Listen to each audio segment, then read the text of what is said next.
Are parasites really something we should be concerned about? How important is gut health? Or is it really just a trending topic right now? How concerned do we actually need to be about environmental toxins and food toxins, or are they just in everything? And what's the connection between mold and heavy metal exposure and stubborn weight gain that many experience in midlife? These and a lot more questions I have are what we're going to be talking about today on Midlife Conversations with the Gut Genie, Laura Frontiero, one of my favorite guests. Had to bring her back. Thank you so much for being here today, Laura. Oh, it's always a pleasure, Natalie. This is going to be a fun talk. I cannot wait to answer all these questions and share this. There's so many myths and misconceptions and just plain wrong information out there about how to solve it. So much. And I just want to start with just some kind of shocking stats I just pulled, and I ran them by you right before we hit record. I go, is this really true? This is kind of nuts. So I read that 78% of Americans report digestive issues, but never connect them to chronic fatigue or brain fog. I read that average person is exposed to over 200 environmental toxins and chemicals daily that directly damage cellular function and how we age. I also read that mold is present in nearly 50% of homes and can trigger over 30 different symptoms that doctors often misdiagnose as other things. And then this one was crazy, that even supposedly healthy people can harbor parasites that silently drain their energy and compromise immunity, and that over 50% of people this can apply to. Are these stats? These are crazy. Yes, Natalie, I believe that every single one of those statistics is true. And I would argue that those are conservative statistics. That means that they're actually worse than that. And I base this on what I see in the community at large and what people come to me for their symptoms and their conditions. We definitely see more than 78% of people with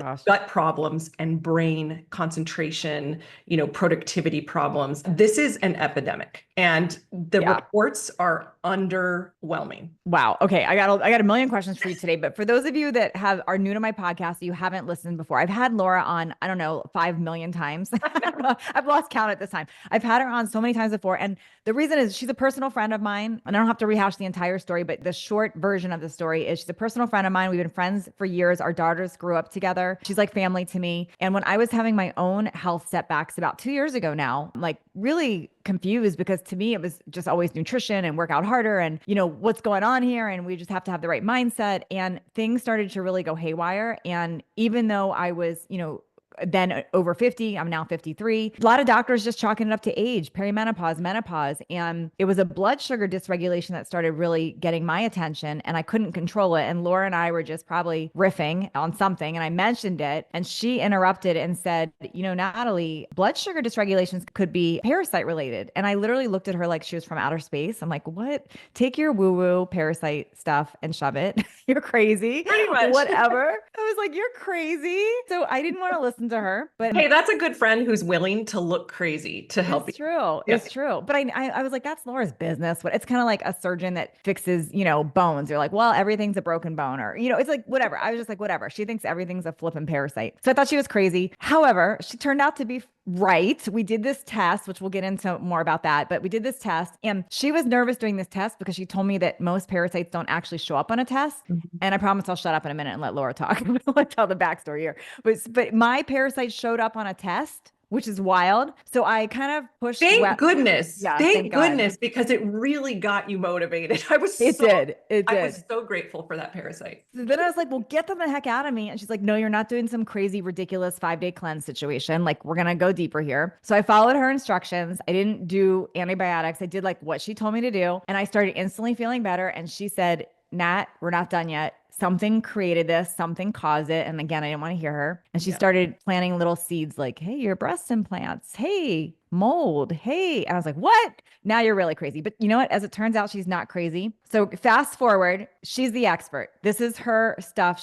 Laura, tell us just a little bit about your background, like your Kaiser background and who you are. Yeah. I mean, your story's remarkable because you had all those things, right? I'll tell you about me, but I'm just thinking back and I remember you found mold in your house, all the things. But yeah, I'm a nurse practitioner practitioner by training. I worked for 21 years for the largest HMO in America. That's Kaiser Permanente. Prescribed a lot of drugs, treated a lot of conventional medicine problems, and people didn't really get better. And about 15 years into my career, I found out about functional medicine. I found out about the gut microbiome, and I just started studying that. And once you know it, you can't unknow it. You can't look back. And I just knew that that wasn't for me anymore. Working in conventional medicine, I really wanted to work on the other side of the fence, really helping people solve the root causes of their issues. And, I left Kaiser, retired at age 50 and never looked back. It's been incredible to just stay in this space. And I did overlap. I worked in conventional medicine and practiced functional medicine simultaneously for years. Wow.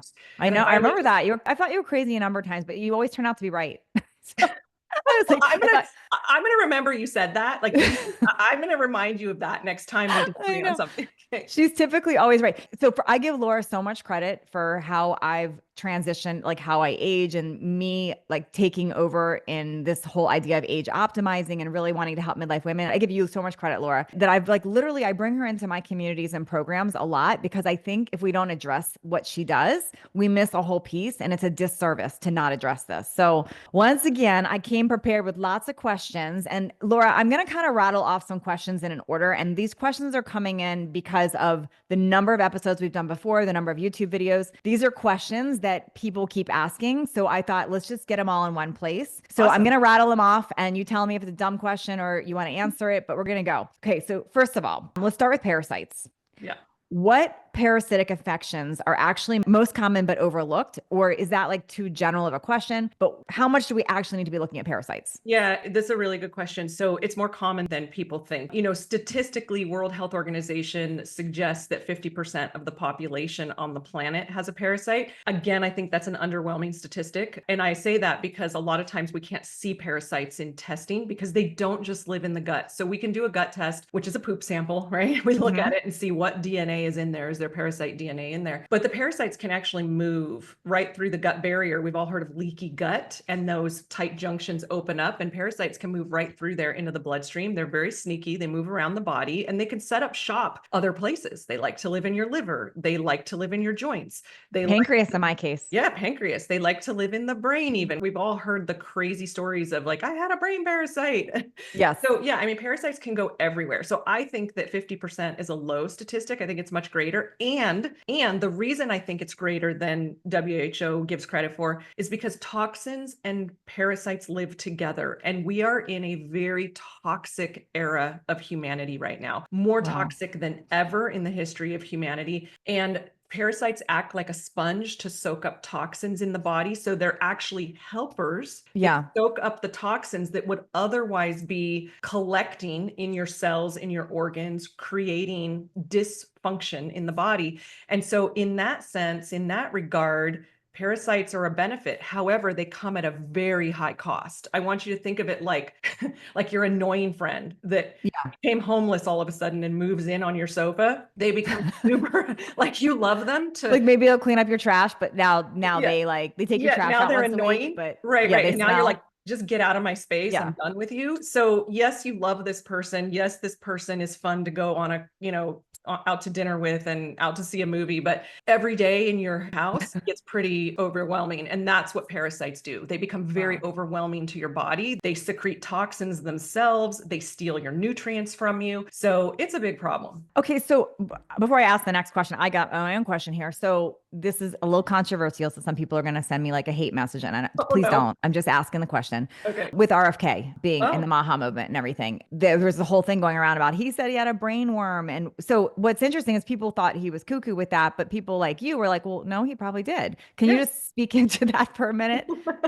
Well, RFK had a brain worm. Like I haven't even heard that story. Oh, well, that was like a thing going around. That something that he blamed some stuff on brain worm or brain. But I was like, when I heard, I don't know the whole story, but when I heard that, I was like, oh, well, Laura would probably go, well, of course he had a brain worm. Yeah, I mean, I can't quote a scientific statistic for you on this one without doing a little research first. It's not in my archive of memory, but brain parasites are not uncommon. Parasites anywhere in the body are not uncommon. we do get these crazy sensational stories where, somebody had a weird tumor in their brain or something, and a brain surgeon went in there to solve it and opened it up. And all of a sudden it's, oh my gosh, there's parasites in there. I mean, it's wild, right? Yeah. And, we know parasites are very common. So you've heard of crazy cat lady syndrome. So Yeah. that's probably caused by a parasite from cats. So this is why we don't scoop the cat litter when we're pregnant, because there's parasites in the cat litter. Well, this exact same parasite that is in cat feces actually has an affinity for brain tissue, and it goes straight to the brain. So it starts out probably ingesting it, breathing it, you get it into your body, it goes into the brain, and it's associated with neuro disorders like mental disorders, including schizophrenia. So I would argue that the crazy cat lady is just a little off her rocker because she's got so much cat feces in her house, and the parasites are going to her brain. I mean, very common. So now that everybody listening is probably like, okay, well, they're either think we're crazy, or they're like, okay, maybe now I have parasites. So then they go scroll social media, and because their phones listen to them, now all of a sudden they see a parasite cleanse. And they're like, oh, so-and-so influencer is selling a parasite cleanse. Do I need that? Can you speak into the Instagram or TikTok parasite cleanses? That is one of my biggest soapboxes. So, I mean, true story, like yesterday I was just teaching a class, and like 500 people were there just jumping in to listen. And one of the common questions that I got in the chat was, what's your parasite cleanse? How can I parasite cleanse? And here's what I want to say. You have to prepare your body to parasite cleanse.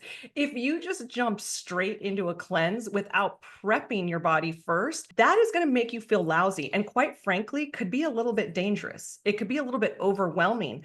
So once you start killing microbes, they've got to get out. Microbes being bacteria, viruses, fungus, parasites, they have to get out of the body. And so people get a die-off reaction, a Herxheimer reaction, which is really uncomfortable. And I've had people that went to the ER because they had such a bad Herxheimer, they thought they were dying. And they went to the ER just to like be pumped with IV fluids and given something to help them poop and get their digestion going and sent home. So it's not the cleanse itself making them sick. It's that you're yanking things out too quickly, too dangerously, and your body's not prepared. So now whatever the parasites were cleaning up in your body, now that stuff is just exposed and making you sick. Is that well, yes. So you're killing parasites. They're releasing their toxins that are getting recirculated. Also, the parasites themselves secrete toxins as they die. And it's all just kind of being stuck and recirculating. So you have to open the body's plumbing first.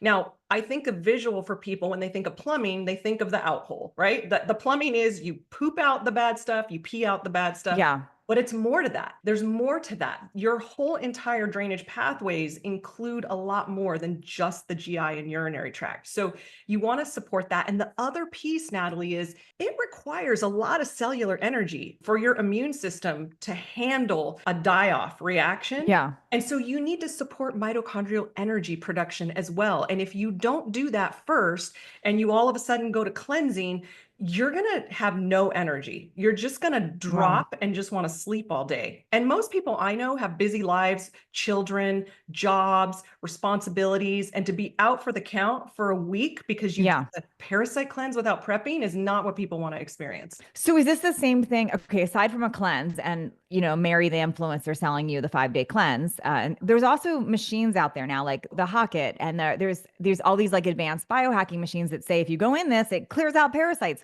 Is that the same kind of thing? Like it's just energy. Too quick? So it's using frequency to kill. So interesting you asked that. I had a friend of mine call me in an emergency a month ago saying, I did a frequency parasite cleansing and has a full body rash and I am miserable and I literally am ready to go to the hospital. What do you want me to do? Like, what do? Like, so you still have to prep the body, whether you're doing a frequency treatment, herbal treatment, an antibiotic treatment, any treatment, you still have to get the drainage pathways open and the mitochondrial energy supported. That's a great question. Yeah, because like I know like my gym has that, but I've wanted to go in it, but I'm like, no, I keep thinking like, well, I don't want to do that without being like fully prepped. You know what to do though to open your drainage pathways. Now I do. Yes. Now I do because of you. Okay, I'm going to come back to parasites, but actually one more parasite question and then we'll kind of go into it. I have a lot of questions to ask you, but can you give us kind of a general idea of symptoms if you've got parasites? Because we already know like more than 50% people probably do. What are some of the things that it's affecting in our health? Like the noticeable symptoms that people are saying are probably aging. Yeah. Okay. So this we see all the time. And I think that a lot of women can really relate to this. Your energy isn't what it used to be. Your brain function, cognition, it's just not as reliable. So maybe you find yourself kind of backing away from responsibilities if somebody asks you to help on a project or to be the lead on some kind of organizing something. And you're kind of like internally, you're thinking, my brain can't keep up with that. You may have joint pain. You may have migraine headaches. Yeah. You may have disrupted sleep out of nowhere. Like maybe you're taking bioidentical hormones and your thyroid is like dialed in and you still can't sleep. Or maybe you've done adrenal work. Could be parasites waking you up in the middle of the night. Things like teeth grinding. It has to do with the parasite effect on the nervous system that creates that symptom of teeth grinding. I mean, there's some bizarre things with parasites. Dang. And then the obvious things like if parasites are really active and coming out, anal itching, like things like that. Yeah. Talk about the anal itching for a second. Let's talk about that. Okay. Like itching, like you feel like you gotta scratch your butt. Yeah, it's not okay. But is it, and wait, she told me this like totally grossed me out, but I'm just gonna share it. She said that it's because they kind of come out there to lay eggs. Yeah. And it's irritating to the skin, right? It's irritating to So the if you see someone scratching their butt, they probably have. Don't touch what they scratch their butt. The eggs get under their fingernails and in there, and they touch things and spread, right? Ugh. The big one is kids in sandboxes and playgrounds. Like because they're touching their butt and then touching the sandbox and touching kids, they touch their butt, they touch their mouth, they put their finger up their nose, and then they touch another kid. I mean, yeah, kids are vectors. Yeah, I've kind of learned if you have kids or animals, you probably have parasites. Pretty much. Okay. My daughter had a parasite when I first tested her as a child. Wow. I don't think I've ever told you that story. No, I'm sure Penelope does, but she refuses to like listen about the test. Bella probably gave it to Penelope. They have to figure this out on their own, right? Like we can't tell people like you have a parasite. Although that's not true. I did tell Brooks he had to do a cleanse and he did. So, and then he was like sending worm pictures. And Brooks didn't show, his gut test didn't show parasites. And then one day he's sending me crazy pictures of his parasites coming out. Oh yeah. He was like scooping them out and sending you pictures of them. I didn't want to see the pictures, but yes, he did that. So good. Okay. I'm going to connect this a little bit to gut health here and we'll come back to parasites. Don't worry y'all, but talk to us about, because we hear a lot about gut health, like gut is your next brain. Gut's important. Like, can you explain that? What do people mean by gut is your second brain? Yeah, well, because there's a direct line of communication. So just think of it like high-speed internet between your brain and your gut. It's that high-speed internet connection is called the vagus nerve. And what happens in the gut happens in the brain, and signals go back and forth between both organs. Think of your gut like an organ, that whole biome and everything. And so you automatically, if something inflammatory and destructive to the gut occurs, you get an inflammation in the brain. So if you've ever heard of neuroinflammation, yes, it can be caused by a traumatic brain injury when you hit your head, but it can also be caused by gut dysfunction. So that's one of the reasons that people have all these cognitive symptoms. Wow. Now, cognitive symptoms can be anything from brain fog, I can't rely on my brain anymore, to anxiety, to quick shifts in mood where you're fine and then you're angry, or maybe you're suffering from depression. All of this can be related to what's happening in the gut. And the remarkable thing is when you actually start solving gut issues, the mental pieces start to dissipate. You know, we've run thousands of people through our programs, Natalie, and we've actually asked them entrance and exit questionnaires, and we've compiled all that data and ran statistics on it.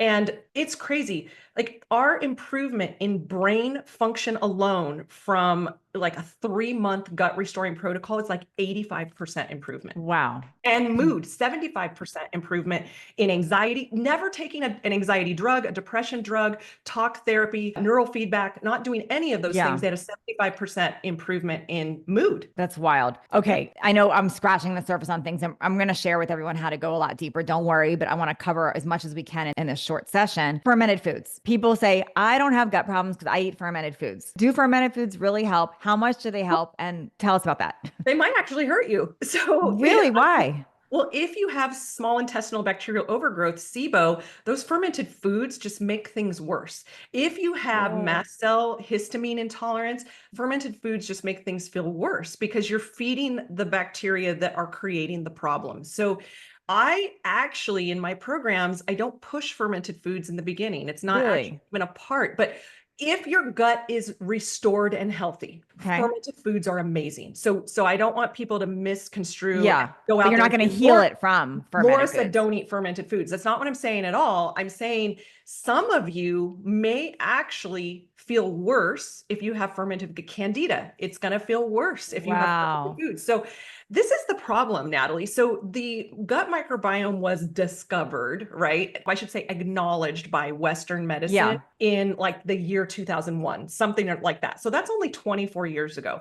And 24 years ago, these experts who had started investigating the microbiome came out with all these protocols of like, do this, do this, do this to restore your gut. The problem was it's just kind of one size fits all and based on old knowledge. It's 24 years later. We Sure. know some things. And the old school protocols that used to work or that people used to do and say, I feel bad when I do this, Right. like we know why now. We know why some Totally. of these protocols don't work. And so you've got to take an updated approach. And Makes that's sense. really what we did with you was an updated approach to gut restoration. And a lot of practitioners don't know how to do it, sadly. So a lot of people will say, I don't have like stomach pain or I don't have bloating or I don't have gut, but you would still, I would imagine you're still saying we still have to look at this. Oh gosh, I'm so glad you said that. So I would argue that over 50% of people, probably more like 75% of people Mm-hmm. with gut microbiome dysregulation Mm-hmm. don't have gut symptoms. So what do I mean like by that? You might not have abdominal pain, bloating, digestive issues, constipation, diarrhea. You may say, Natalie, that's not me. I don't have digestive problems, but you might have brain fog, anxiety, joint pain, migraine headaches, dermatitis, eczema, an autoimmune disorder. Yeah. That's a sign of leaky gut. All of those things are. You don't have to have bloating and indigestion and constipation or diarrhea to have leaky gut. You might Makes not be, sense. that might not be your symptom profile. It could be completely different. So this is where it gets a little bit confusing because it's my understanding that menopause can also impact gut function, but then a lot of these gut function symptoms also can be mistaken for menopause. Yeah. So how do we know? Well, because the gut is centrally important to hormone production. And so there is a connection between menopause, gut dysregulation, and symptoms that are hormone type symptoms. So it's an interesting phenomenon. So giving somebody hormones is not actually the solution Mhm. for most menopause symptoms. It's a little bit bigger than that. So what we find in our community is when we fix the gut, people need less hormones. So their hormone prescriptions go down. When they go to test their hormones, every 6 to 12 Yeah. months after healing gut, we'll find, oh, your progesterone, estrogen, testosterone levels, it's all better than it was before. Totally. Like you don't actually need to take as much. Same with thyroid, same with, if you have diabetes, same with finding your blood sugars Yeah. going down, down, down, and maybe you need less medication. We see this all the time. I mean, this is a common report in our community is my thyroid medication went down. My hormones went down. Like I'm feeling so good. Yeah. So, yeah, there's a direct connection there and people think it's menopause and it's gut. So, okay, this is going to be a weird question. I didn't even have this listed. It just didn't come from anyone else, but I'm going to ask it because I'm guilty of confusing people because I bring on so many different topics because I think they're all important. Like we have to be our own health detective. So no matter who I bring in, depending on what their field is, they kind of say that's the most important order of operations. Sure. So for example, we just did a whole series around thyroid and like Dr. Amy will say like thyroid's not optimal, nothing works. If I were to interview Dr. Anna, she would say if the hormones aren't optimal, nothing works. And then I know with you and your train of thought, and what I learned from you is if your gut's not optimal, nothing else works. So, and I know you're friends with all these people too, and these are all my friends and my experts, but help us figure this out. And how do you steer somebody to what to look at first? Yeah, absolutely. So all of it's important and they aren't wrong, right? So if your thyroid isn't working, you're not going to feel good. If your hormones are off, you're not going to feel good. My job is to be the detective of what's underneath these things. So in my community, I 100% tell them, work with Amy. Work with Anna. You need to have these things dialed in. And as we repair your gut and as we remove your toxins and as we get your mitochondria online, your prescriptions for these things are going to shift and adjust. Makes so sense. it's not wrong to work on these things. It's interesting. People start their healing process where they feel drawn to. And some people start with thyroid. People might start with hormones and they may add gut last. That's not wrong. If you've already started somewhere else, Sure, kind of the chain of health, you can always return to gut and support that, but just be prepared that your labs are probably going to change. that makes sense. In a good way, but it's all important. You really can't you really can't function well without hormones. Yeah. Thyroid. And I will say, and I know all of you agree with this, and I'm going to say it again, but what's most important before even any of that is dialing in your nutrition and your movement and your hydration and your mindset. Like you have to get those, like a lot of you that have come through Thrive, that is an important first step because you have to clean that up first, or we're not really getting a clear vision of any of it. And also, Amy and Dr. Anna, they are both functional medicine doctors, and they will also agree that you can't ignore your gut to solve all this. That's they true. just end up referring out to people like me, like go do Laura's gut program and do your hormones and thyroid at the same time. Like that's very common. But for those of you listening, if you're like, well, I get confused, where do I start? I think that the problem and the solution is that it's all important. It really is all. In an ideal world, you would start with gut. Yeah. And I have that in the order of if you look at like my Thrive sequence, I put gut first. I mean, it's like, I do the nutrition and gut cause that's kind of where my brain goes, and then thyroid. And then, so I think, but anyone, when you're looking at your own health, you have to figure out like what feels right to you. Let's move into, there's still like, I want to talk about mitochondrial and then environmental toxins. I want to ask you a little bit about mitochondria because mitochondria to me seems to be the new trending topic that's now, because it was gut health. Now it's mitochondria, and everyone's talking about senescent cells and mitochondria. And then we get confused, like urolithin A, and do I just do polyphenols and my red light helps? Help us here. Okay. What the frick is mitochondria? Why does everyone talk about this now? Well, it's so funny because, mitochondria have always been important. It's just now there's a spotlight shining on mitochondria. There's always something, right? It's either gut or it's this or it's that. That's the new trend. So you're not wrong there. But the thing is, mitochondria aren't new. Mitochondria are actually ancient. They've been with us since the beginning of time. So mitochondria actually make our energy inside of our cells. Now, I just want to preface this as the types of energy in the body. So there's the cellular energy that I call invisible energy that you don't notice is happening, right? So when you're sleeping, your body is repairing tissues, you're making hormones, you're digesting, you're doing all kinds of really amazing things, but you don't know it's happening. You're asleep. Every breath you take, every heartbeat, everything your body's doing, functioning, humming along, that's what I call invisible energy. It's cellular energy. Then there's the energy you feel every day to get you through your day. And many people here listening have either they wake up with no energy, or they have a midday slump, or they're just exhausted all day long. That's kind of the energy we notice. It's all the same energy.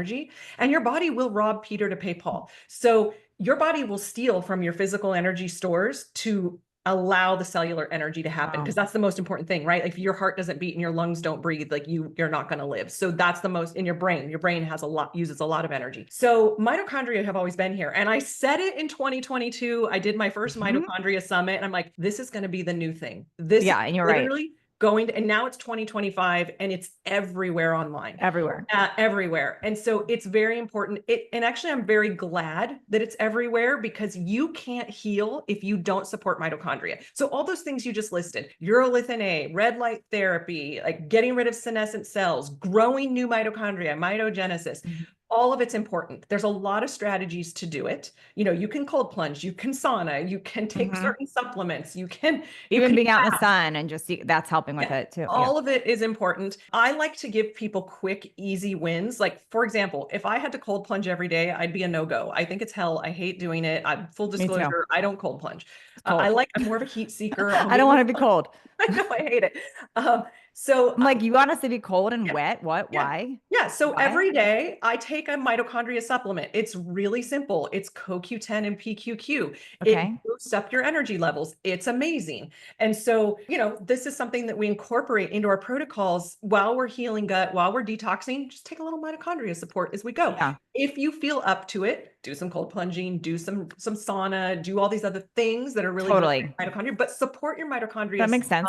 Yeah. And I have definitely featured, and I do believe in things like MitoPure, which is urolithin A, and I love red light. So they've all heard me talking about that. And I love my infrared sauna, which I know you have too.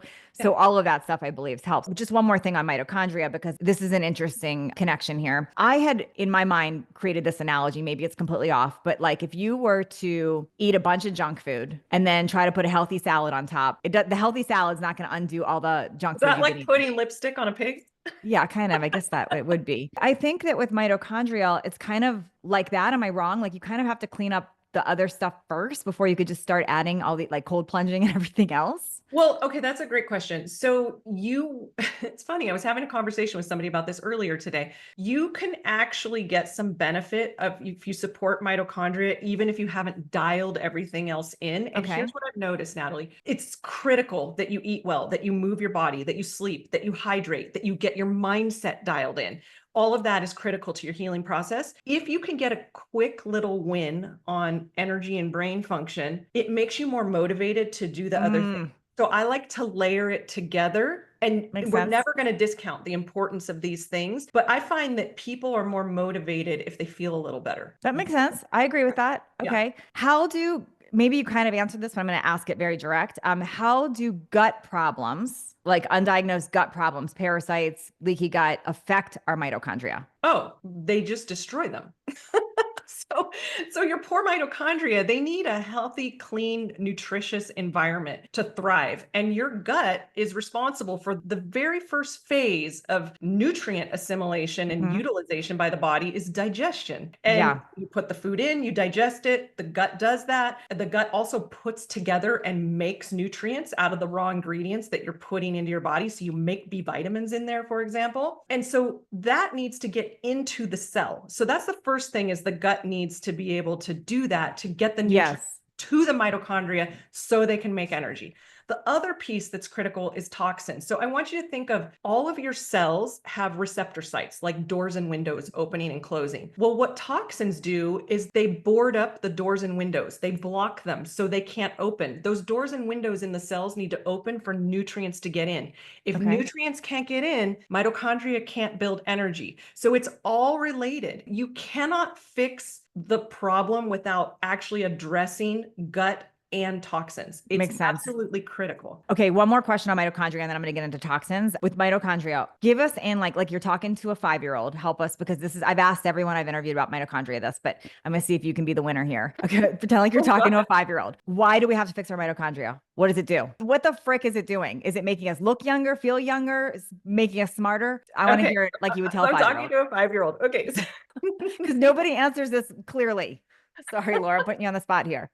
Oh my gosh, I wasn't prepared for this. Okay, so Okay, a 10-year-old, maybe. well, I think I kind of already started answering this when I explained invisible and physical Yes. energy. So, and we've also talked about earlier in this discussion how people are pulling back in their lives and they're not doing the things that light them up because they don't trust their bodies, their energy, their brain. They don't trust they can actually follow through. Okay. So then they end up letting people down. So I think the most simplistic way to answer this is all the things you desire in your life, strong relationships, excelling at work, being the best parent ever, being able to spend time with your friends and build community, being just excellent in every area of your life. Like your 5-year-old being the strongest on the playground. Yes. And Okay. it requires just the parenting skills, right? Yeah. To make that child best on the playground. It requires cellular energy at the absolute root and the core of everything you want to achieve in your life. If you don't have that energy source to make all those things happen in your life, you are going to be a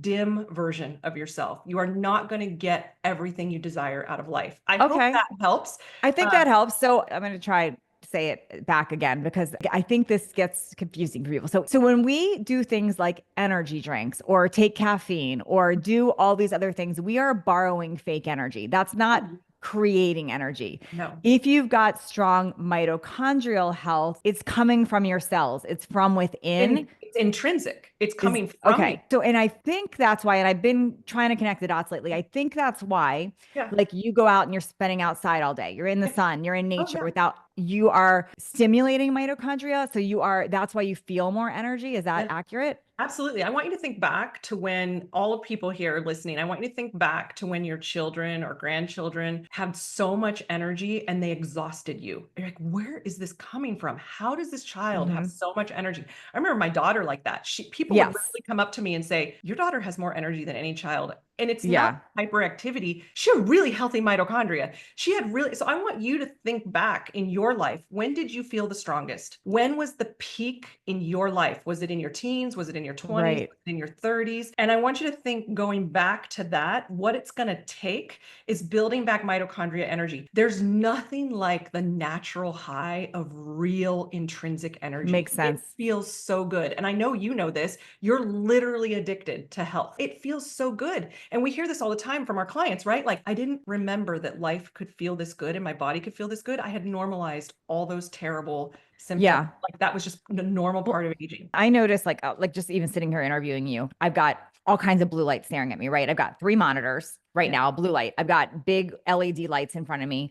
I'm sitting, I'm doing all the things wrong right now while I'm talking to you. So, and I feel it, like I'll get off and I feel drained. And then the first thing I'll want to do is go walk outside or get outside, and it's kind of like to undo it. So you can start really feeling that stuff. I think the more healthy you get or the more in touch you get with cleaning things up. I want to say one more thing, Natalie, and I don't think people realize it. Mitochondrial decline is the reason for cancer. It is the reason for heart disease. It is the reason for Alzheimer's. It is the reason for neurodegenerative disorders. It's the reason for chronic disease. When your mitochondria are healthy, then chronic disease is almost impossible in the human body. So just that alone should motivate people to get this fixed. That's really key. I love that. That's my motivation. Like, I want to be this strong when I'm 80. Okay. I want to talk about, I know I'm taking up a lot of time here, but I want to talk about environmental toxins, and then we're going to kind of put all this back together. So let's talk about toxins, because another trendy topic is everything's toxic. And the thing is, everything is freaking toxic. So what do we do about it? Do we just live in a bubble? Like, what do we do? No, it's impossible. And I have full disclosure, like, I color my hair. I'd be fully gray if I didn't. I have my toxins that are non-negotiable.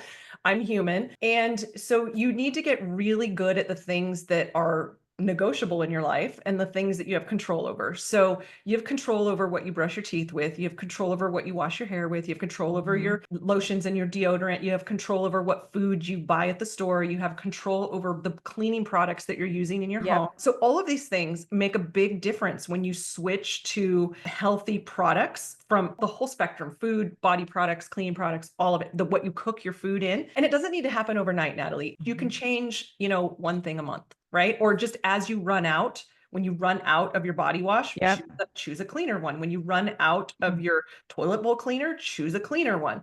When you run out of your soap or your toothpaste, choose a cleaner one. And just you don't have to do it all at once. And honestly, people say, but it's more expensive. I've actually sat down and like spreadsheeted this out and done the math. Yeah. At the end of the year, the cleaning products, the body products, those things might cost me in a 12-month period of time, $200 more. Wow. I mean, people throw that away all the time on eating out, coffee, your cell phone, like whatever. I mean, there's a lot of places we waste money. Are there, like, if you were just to give us kind of a cliff note on like some common household toxins that we should be concerned about? Do you have like a top, like these 2 or these 3 or whatever it is? Yeah. I would say top is look at what you're cooking in. So those forever chemicals are a problem, the PFOS, PFAS chemicals.